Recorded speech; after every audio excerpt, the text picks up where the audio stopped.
Good morning, everyone. My name is Cassie, and I'm delighted to welcome you today to our Sunday live Dharma practice. You might notice none of us up here are the Reverends. During this last week, Reverend Gong, Reverends Young, and Reverend Sean joined many other Kyomonims from North America and Korea for a retreat and conference at the Dharma Center in upstate New York. They'll be heading back home this week, and so you'll see their smiling faces back here next Sunday. In the meantime, we continue to send them all of our very best wishes for refreshed energy and a joyful time of connection with their fellow Kyomonims. Today, our longtime temple friend and a founding mother of our community, Patty Daniel Hwa Tawonim, will share her Dharma Talk, The Unfolding of the Threefold Practice. First, we're going to prepare our bodies and energy for sitting meditation. So please stand up and join our Qi Gong practice. And if you need to spread back to make room so that you can have a full wingspan length there, that's fine. Great. Okay. Let's just relax our feet into the floor first. Let your weight sink into the earth. If you want to sway a little bit, that's fine. Let's try to use just enough engaged energy in our standing. We're not rigid or putting our body in a strident place, but we're not hunched over. We're not so relaxed that we're doing something hurtful to our bodies either. Just enough engagement. Turn your attention to your face. Is there any tension in your face? Are you holding on to anything from this week or even this morning? I hold mine here in my jaw, and I also furrow my brow like my dad does when I'm holding something. Let's take a deep breath in, grabbing all the tension in our face, and exhale. Free that tension from your face. Let's move to our head, our ears, and our neck. Do you feel any tension there? Are you holding anything in your neck? Are there thoughts that are stretching out your brain, making the musculature in your scalp feel tight? Let's take a deep breath, and we're going to turn our ear to one shoulder and just rotate very slowly. I might not do a full rotation because I don't want to hit my mic with my chin, but you're welcome to. And you can go all the way back in a big circle. If anywhere is particularly tender, make time and space for that place in your body. Stay there a little longer. Give it your attention and care. Notice that your neck is not an island. When you move your head, do you feel your shoulders too? Or the base of your skull or your ears? It's all connected. Let's gently, wherever you are, switch directions. Change your orbit.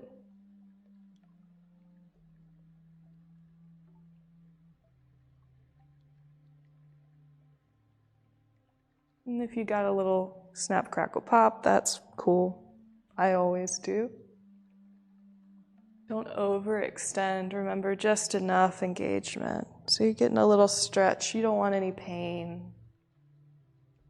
And then when your head kind of naturally returns to this chin to chest situation, just right yourself.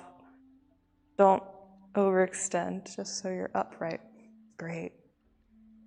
Now let's focus down a little further, our shoulders and our arms.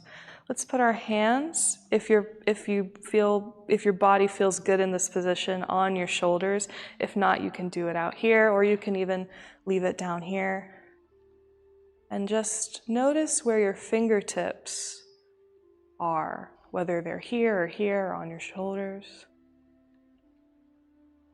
Just say hi to your shoulders. We don't touch our shoulders too much. Or I don't, maybe you do.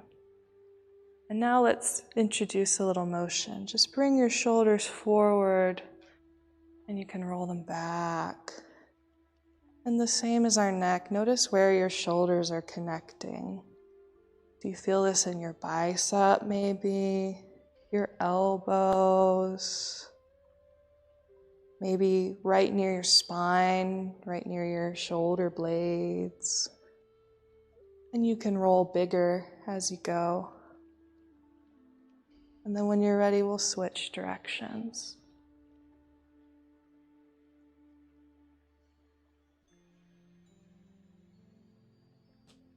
Beautiful. When you feel nice and stretched out, we'll just rest our hands down here at our sides. I want to do a little bit of mudra Qi Gong, which is practice of hand motions that help us deepen our practice. And so take your hands, and with one hand, they'll both be slightly cupped, like you're holding a ball. And you'll put one hand down here by your danjan, cupped, and the other will be on top, almost like you're holding a jar or a bouncy ball. And just for a moment, breathe into the space you've created and feel the energy you're holding.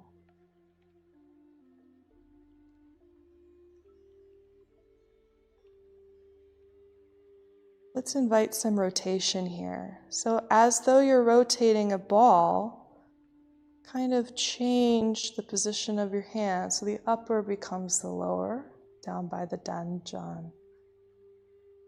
And really respect the energy space you've created, like it's truly a solid ball. Let's rotate again, just around the circumference of this orb of energy. And one more time. Now let's extend this energy ball we've created. You're going to pinch your pointer and your middle fingers together while remaining in this ball.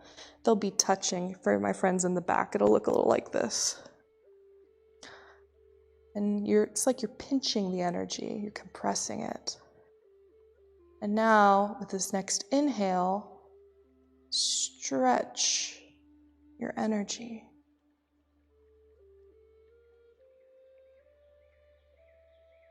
And exhale, we release it back to our orb. Rotate your hands again around your sphere, and then pinch. Notice where you're pinching in the center. And stretch, inhale. Maybe you're stretching more this time, maybe less. Either's fine. Exhale. Back to our energy ball. Beautiful. We'll do one last move today, friends. We're gonna make our energy ball bigger. Let's put our feet shoulder distance apart.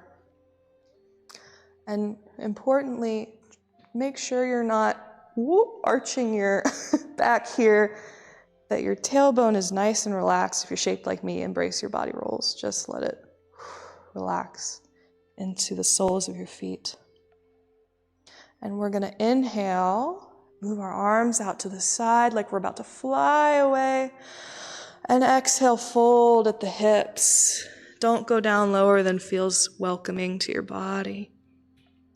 Down here, let's circle our arms. We're going to make a big energy circle, like a planet. And as you inhale, start to stack your vertebrae one by one. Take this beautiful energy object. We're going to turn our hands around and push it into the sky. Stretch all the way up. And exhale. Drop everything heavy. Make sure that your back isn't arched. We'll do that one more time, friends. We're going to inhale like we're about to fly away. And exhale, fold. Form your planet, your moon, your ball, whatever works for you. And we're going to start to come up. Think of your spine as a ladder. You're stacking each rung in your vertebrae.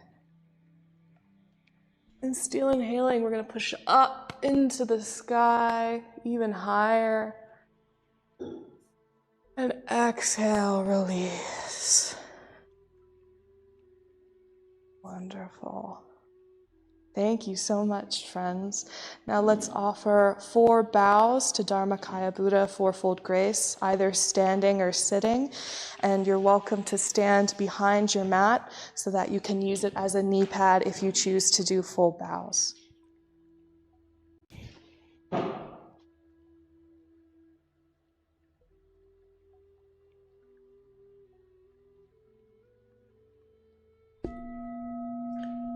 With gratitude, I bow to the grace of heaven and earth, honoring the infinite source of marvelous existence.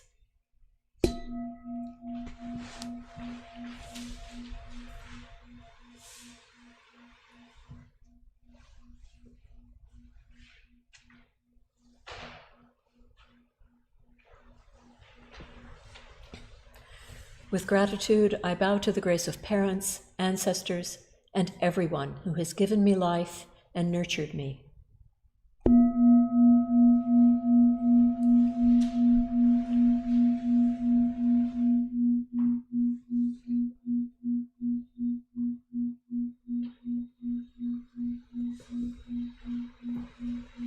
With gratitude, I bow to the grace of fellow beings, embracing the truth of interconnectedness.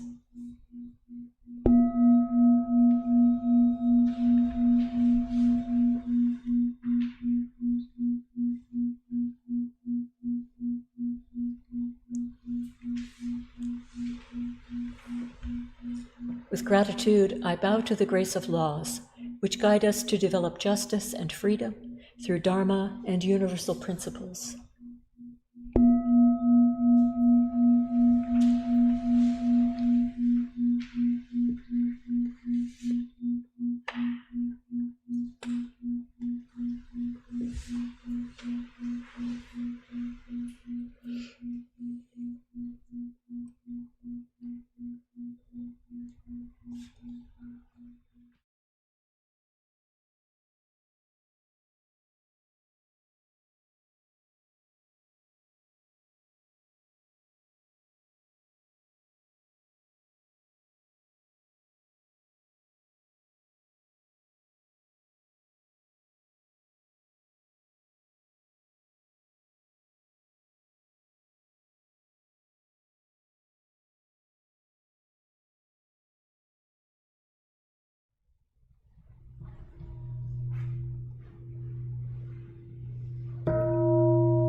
Meditation is simple and easy. Anyone can practice it.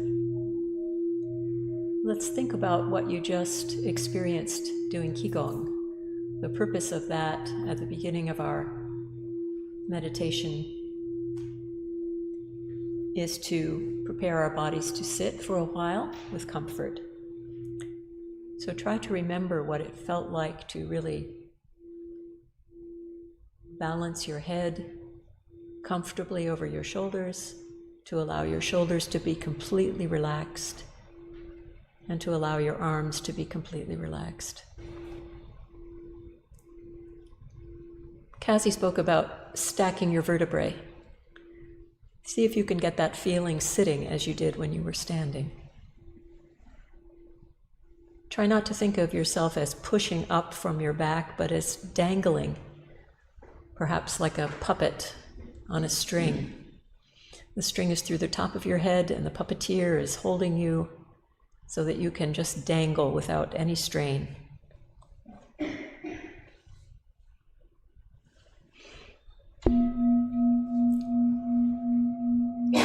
Breathe in, grab all your tension. Breathe out, release any mental or physical uneasiness.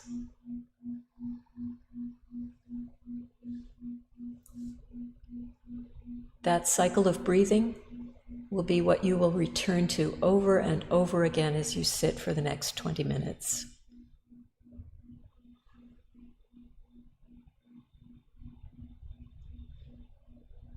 Keep your eyes open.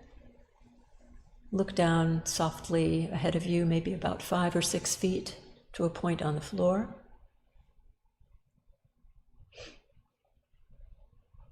Focus your energy on your lower abdomen. Take a deep breath and remember what it feels like.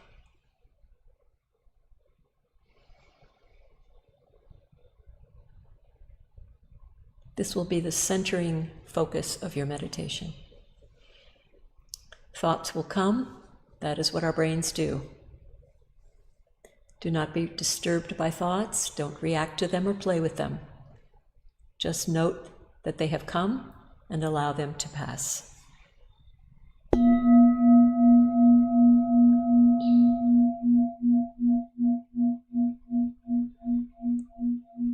Keep returning to your in-breath.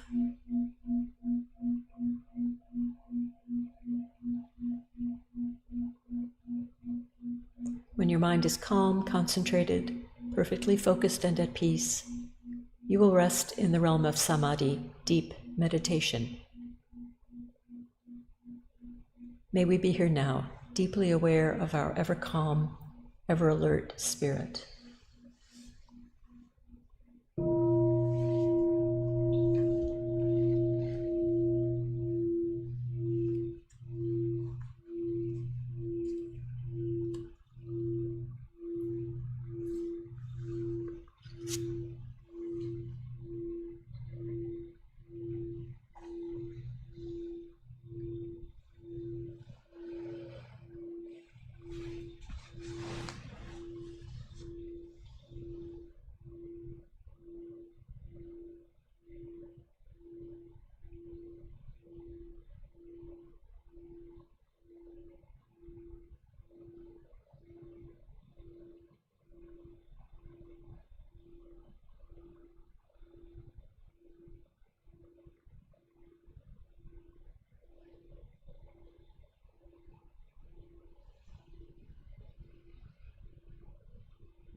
spiritual energy of heaven and earth settles in my being. My spirit penetrates all things as my mind wills. Heaven, earth, and I become one. I am one with the way of heaven and earth. The spiritual energy of heaven and earth settles in my being. My spirit penetrates all things as my mind wills.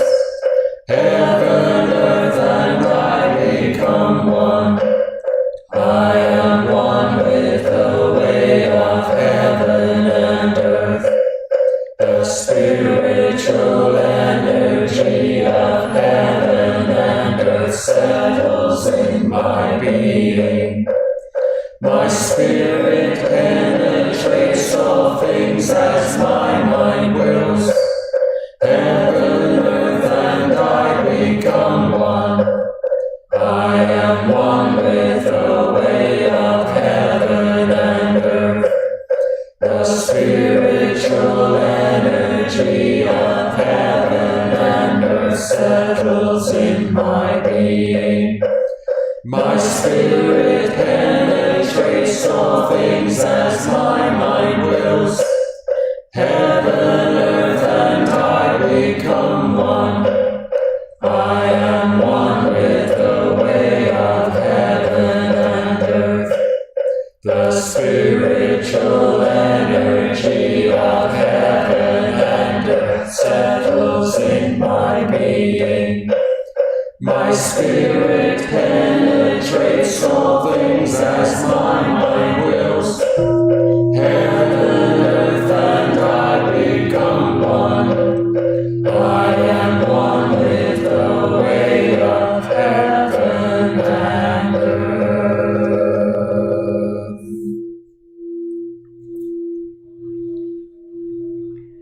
Prayer for world peace. Grace of heaven and earth, grace of parents, grace of fellow beings, grace of laws. O Dharmakaya Buddha, fourfold grace, may we take refuge in Dharma and be filled with compassion and wisdom.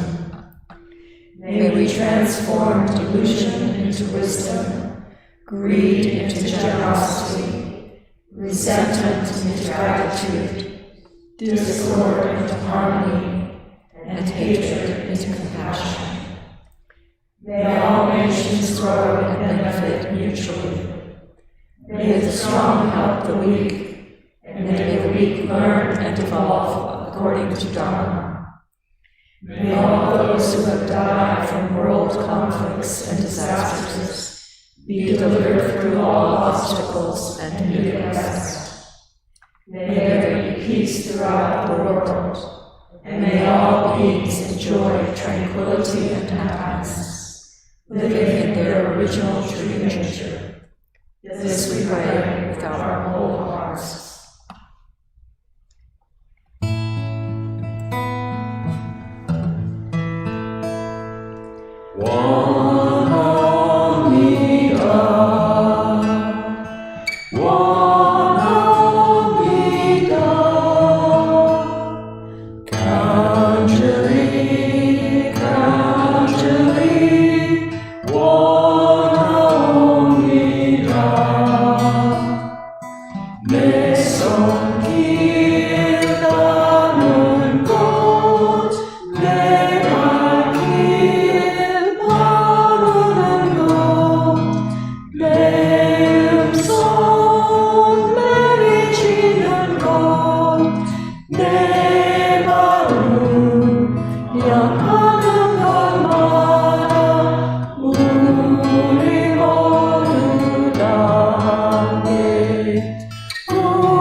now let's take just a few moments to very gently stretch our body, relax our body.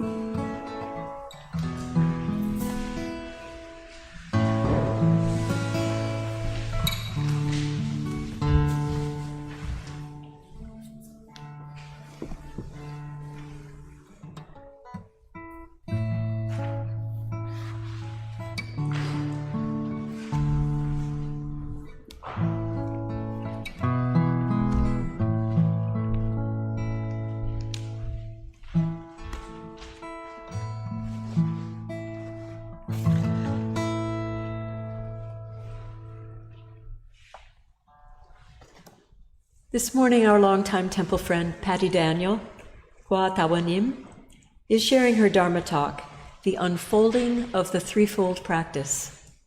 Let us settle into deep listening as we welcome Patty.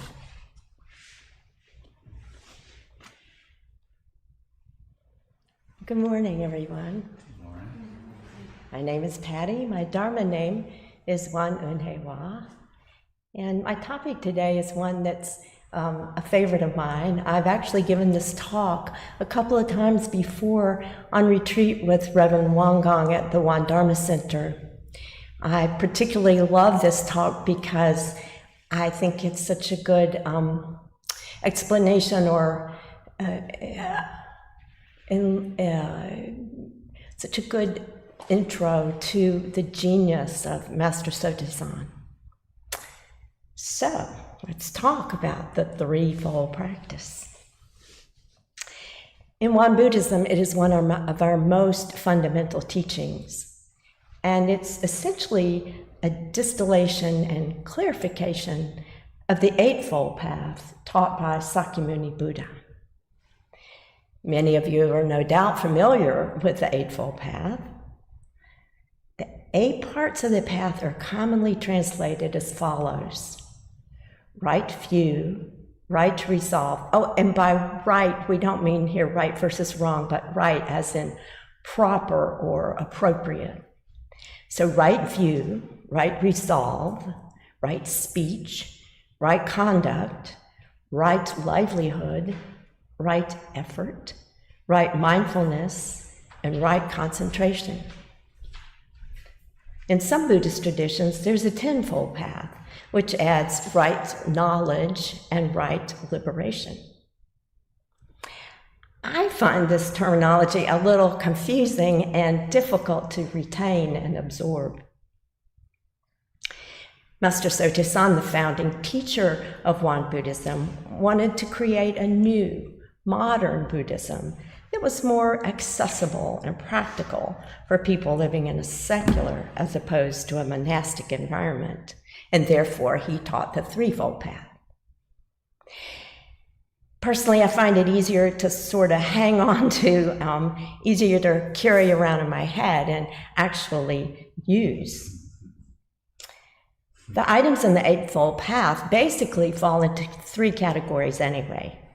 These categories, loosely defined, have to do with 1, meditating and cultivating our spiritual nature; 2, gaining knowledge, insight, and wisdom; and 3, practicing moral virtue. Though the relative order in the list and the relative importance to attaining enlightenment have been debated in many traditions over the years, Master Sotasan emphasized the equal and interdependent nature of all 3. For example, he stated that the cause of being either distracted or peaceful when practicing meditation is whether or not in action you are always doing the right thing. In other words, being out of sync with moral precepts inhibits focus and equanimity. In our temple service, we often chant or read the essential dharmas of daily practice. The first 3 of these, the essential dharmas, are based on the threefold practice. That is, if you recall, let us free ourselves from disturbance and maintain equanimity. Let us free ourselves from ignorance and maintain wisdom. And let us free ourselves from wrongdoing and follow the precepts. Likewise, the last paragraph of the Ilwansong vow is based on the threefold practice. We vow to cultivate our minds, know human affairs and universal principles, and use our minds and bodies wisely. So, what are we talking about? First, cultivating spirit and equanimity through various forms of meditation. Secondly, gaining wisdom into the true nature of reality and letting go of delusion through learning, study, inquiry, and observation.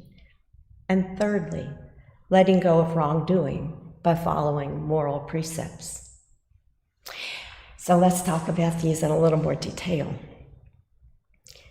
First, cultivation of spirit, or samadhi. In the Eightfold Path, this is expressed as right effort, right mindfulness, and right concentration.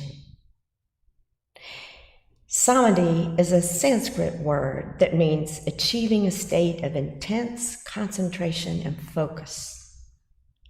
Often we refer to it as one-pointedness of mind. It is a state of meditative absorption in which the mind becomes still, remains in the present moment, and is free of thought and all mental distractions.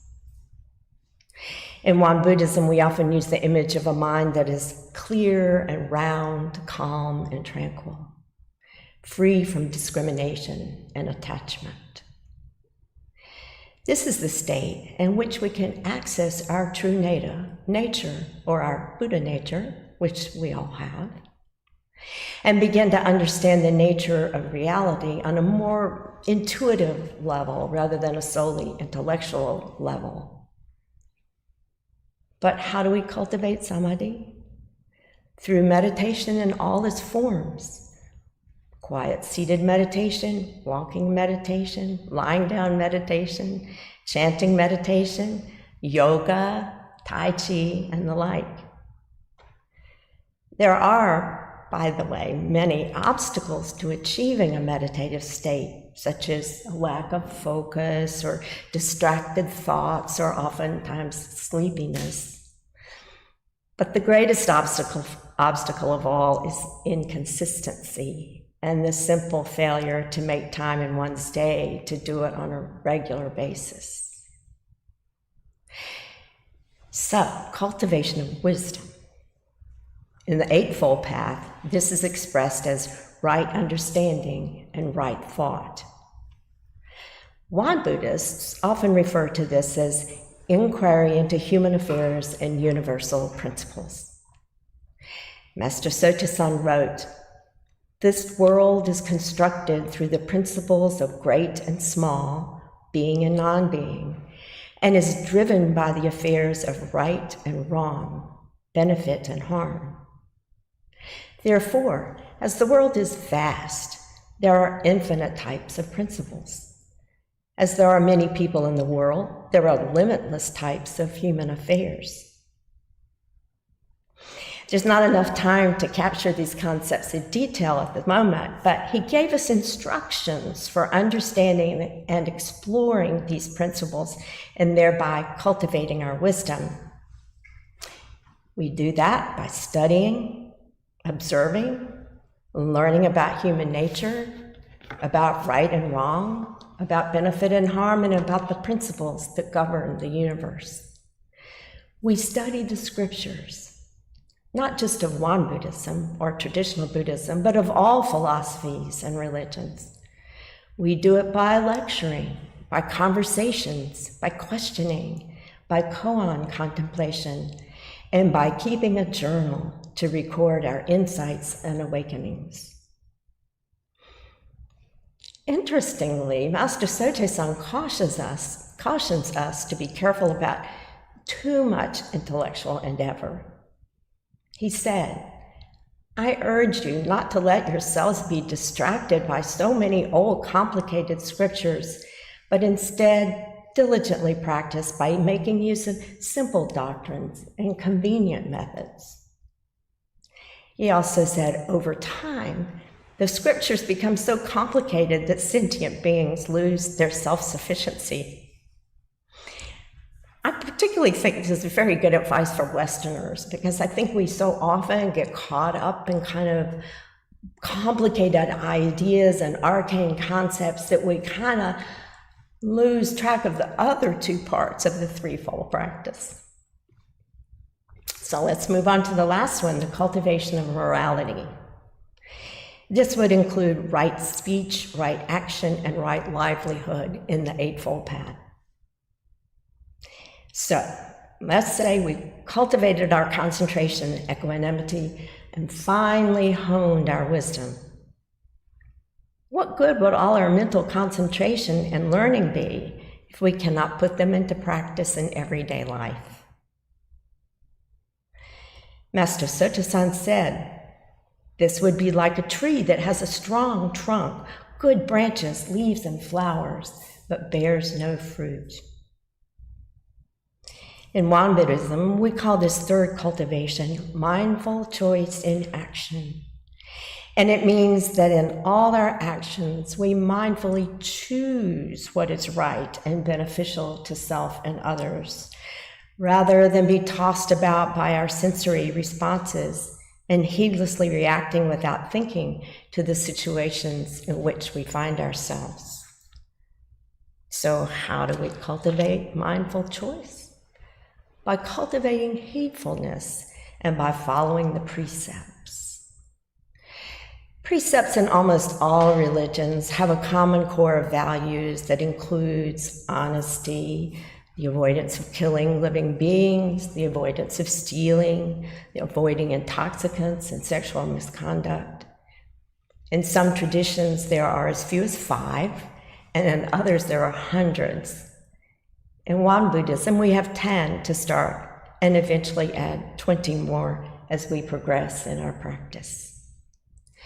Master Sotasan encouraged his followers to keep a daily diary in which we record how we have handled our affairs for the day in order to analyze our behaviors and then hold ourselves accountable for our choices.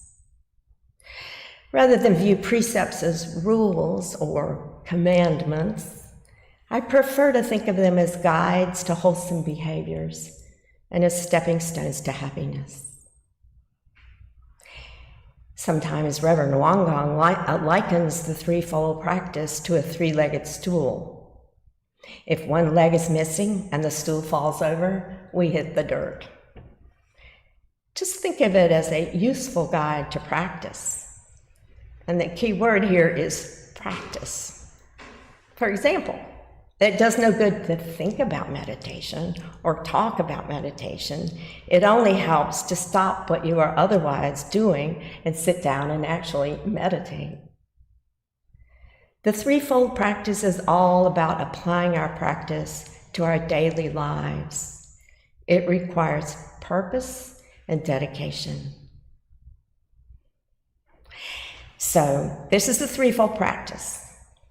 I've heard several one-word encapsulations of the threefold practice from various teachers. Here are a few: meditation, wisdom, and ethics. Mind, knowledge, implementation.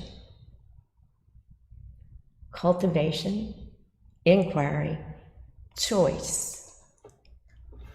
And the simplest one of all, stop, think, and act. Put one of these in your back pocket and carry it around with you. Practice is what keeps us all on the path. Thank you.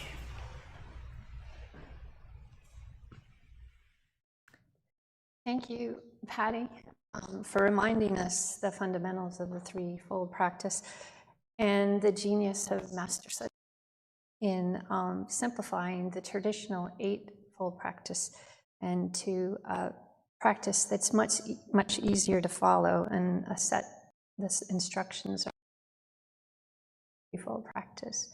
So my takeaway from your talk today is to keep it simple and keep practicing.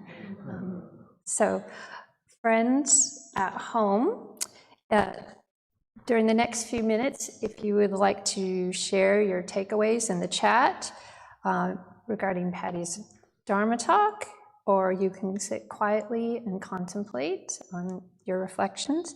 And friends in the Dharma Hall, please turn to a friend next to you and share your thoughts and takeaways from today's talk.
for what sounded like a lot of lively discussions. Today, we would like to do something a little bit unusual. On page 3 in your chanting booklets, you will find a chant, Chang Zhang Ju. This is a beautiful chant that we like to do from time to time. It's called Chang Zhang Ju, and it means purification chant. It talks about being one with the pureness of our true nature. Let's chant it now as a way of sending our pure energy to all the many Kyomonims traveling back to their home temples this week. We'll just say it first in English, read it in English, and then chant it in Korean. Purification chant. Dharmakaya Buddha is pure and has no hindrance. We recover the light of our original nature and become just as pure. The great, harmonious, and supreme energy unites with us. All negativity and harmful spirits vanish by themselves. Chang Zhang Ju. Shin Chang Zhang Mon Mu E Adu E Kwang Yok Pu Yo Te Wa Gan Chi Sang Il Dan Sama Chui Ja So Yun Shin Chang Zhang Mon Mu E Adu E Kwang Yok Pu Yo Te Wa Gan Chi Sang Il Dan Sama Chui Ja So Yun Shin Chang Zhang Mon Mu E Adu E Kwang Yok Pu Yo Te Wa Gan Chi Sang Il Dan Sama Chui Ja So Yun Shin Chang Zhang Mon Mu E Adu E Kwang Yok Pu Yo Te Wa Gan Chi Sang Il Dan Sama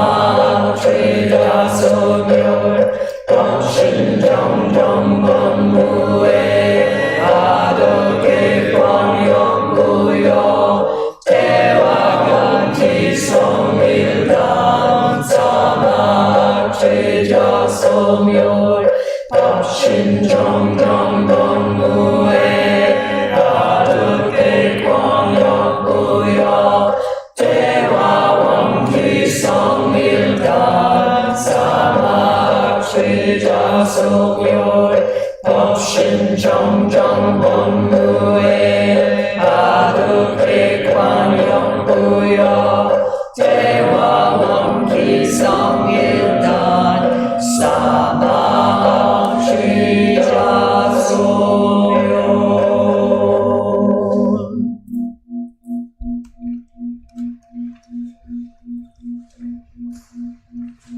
Thank you for practicing with us today.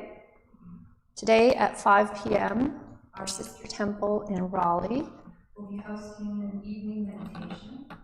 It's a lovely way to end the day and start the week. So please join us if you're able.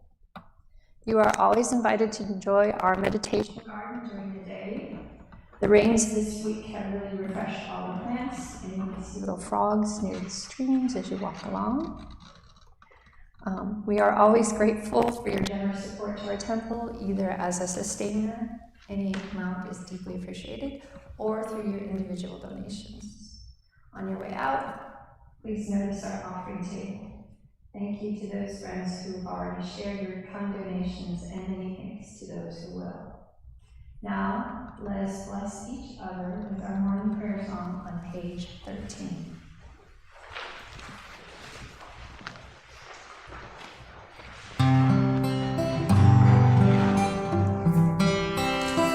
Dharmakaya Buddha, fourfold grace, I begin a new day in your presence.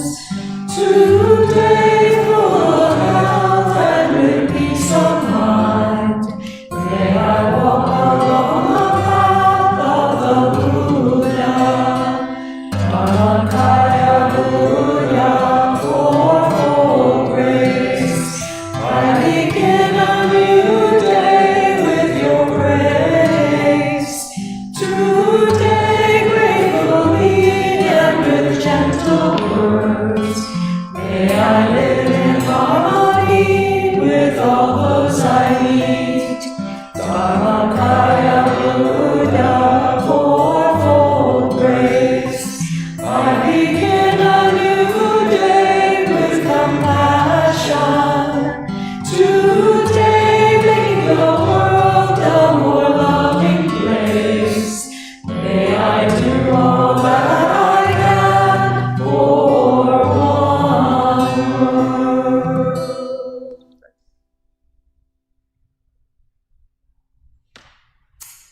friends in the Dharma Hall, before you leave, can we wave to our friends and the online community?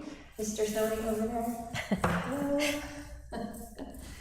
And the last announcement, the temple's lavender plants are in full bloom. So if you like to take a few sprigs of lavender home with you, there's a basket by the door as you head out. So please help yourself.